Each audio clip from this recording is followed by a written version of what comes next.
Hello, and welcome to Baby Alias's Bedtime or Afternoon Stories.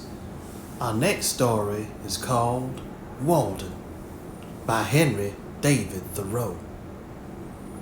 Walden, Thoreau's most famous writing articulating the essence of transcendentalism, was published in 1854.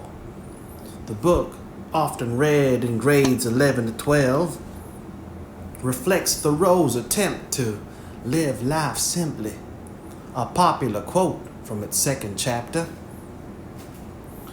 "I went to the woods because I wished to live deliberately, to front only the essential facts of life, and see if I could not learn what it had to teach, and not, when I came to die, discover that I had not lived. I did not wish to live what was not life. Living is so dear. Nor did I wish to practice resignation, unless it was quite necessary.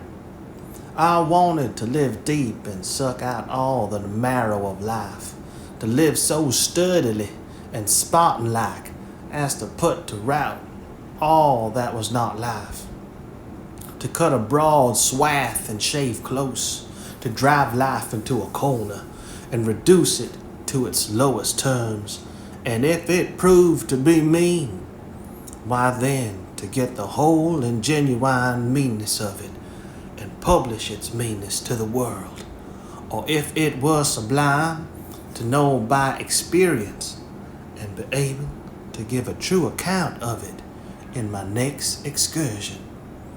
Henry David Thoreau. Astute teachers and students should note, however, that the quotation cuts short the paragraph, and in doing so clips out a key tenet and distinction of transcendentalism itself. The continuation of Thoreau's meditation in that particular paragraph continues into the religious realm and concludes: "For most men, it appears to me, are in a strange uncertainty about it, whether it is of the devil or of God, and have somewhat hastily concluded that it is the chief end of man here to glorify God and enjoy Him forever." Modern students should keep in mind that though freedom of religion was a founding principle of the United States, religion was pervasive and much more deeply intertwined with the culture than it is today. The point being that transcendentalism was not simply a philosophical movement, but a philosophical and religious movement. I think it is common to bump up against transcendentalism, and conclude that the movement was promoting man over God, or man over religion, but I think it is more correct to understand it as a movement that was trying to create a better way to live. The final sentence of that paragraph, the second quote, reflects back into the entire paragraph and inflects the early statements with more meaning. There is another popular misconception to dispatch immediately. Thoreau was not buried deep in the wilderness, reflecting in solitude, capturing varmints and skinning them with his teeth in order to survive. His cabin was not far from the edge of town.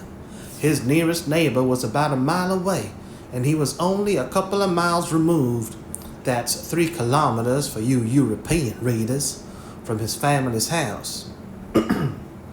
He also had frequent guests and visitors. Thoreau stayed at Walden for 2 years. 2 months and 2 days. A fun personal fact for me, because I once worked for a congressman for 1 year, 1 month, 1 week, and 1 day, which was a journey into the wilderness in its own right. However, the book is written to express that visit over 1 year rather than 2-year period, and Thoreau placed careful emphasis on the division of the 4 seasons. Are you ready, baby alias? Let's begin, shall we?